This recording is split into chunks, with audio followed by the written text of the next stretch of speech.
This news is fresh.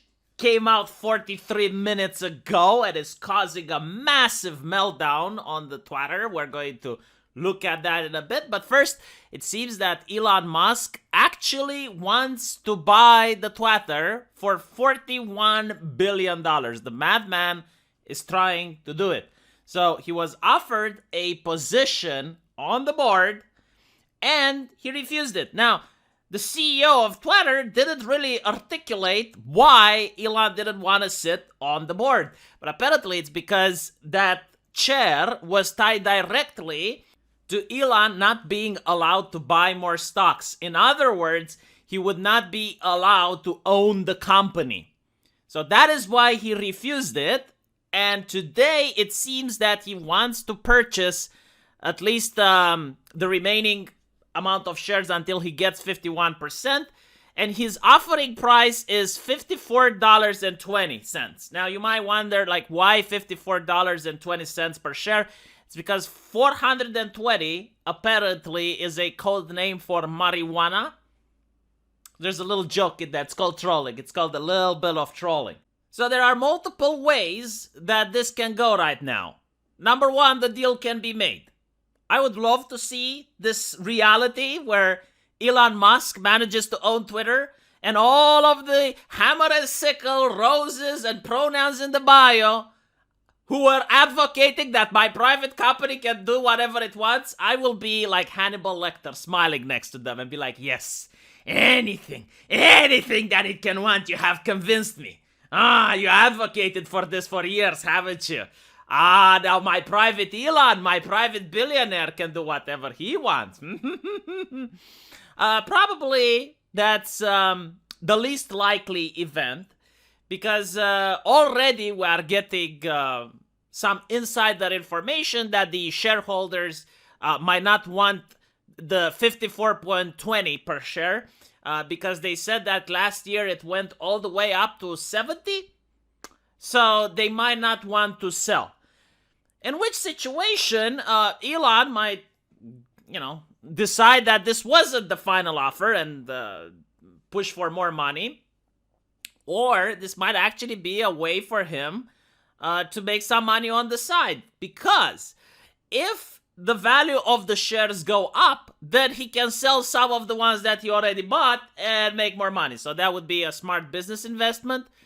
Which he actually does say. He does say that if they don't want to sell to him, then his position as a shareholder needs to be reconsidered. So take into account that Elon Musk is a car salesman, literally. Like, this is what he does.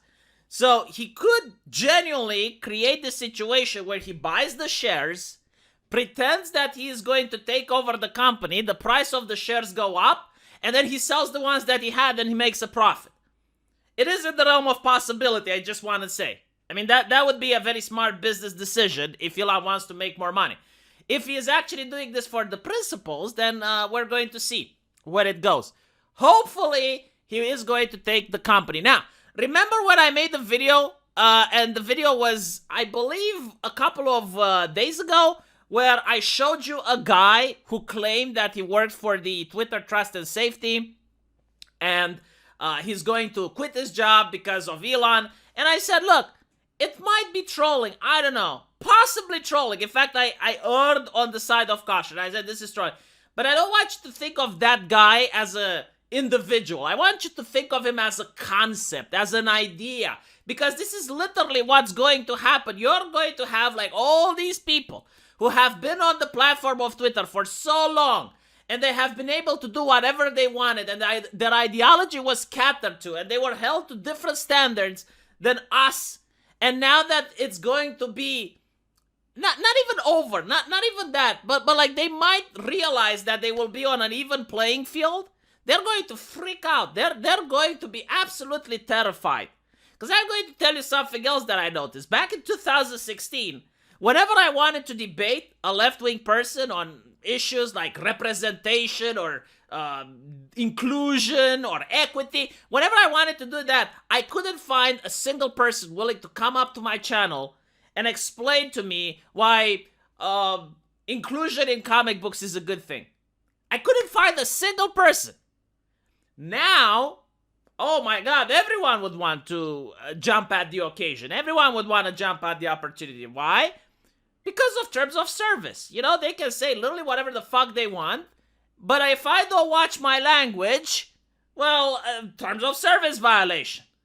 So, without the terms of service, it would be back to 2016 where they would be afraid of the free market of idea. I mean, that is the most horrifying concept. So as you can see here on Twitter, and by the way, it goes without saying, do not contact these people, okay? Do not contact the people we criticize on the internet. This is not what the video is about. It's like I'm literally scrolling down, right? Like this is in real time. I don't even know which people are going to pop up. But this is like real time if you're browsing Twitter. I would literally delete my account and never come back. Okay? Like that is the first response to this. Literally the first response. And then when you go back, you get like, don't post this picture, you will get banned. Ha ha ha, yeah, sure. Instead of using that wealth to help make the world a better place, he wants to use it to buy the Twitter.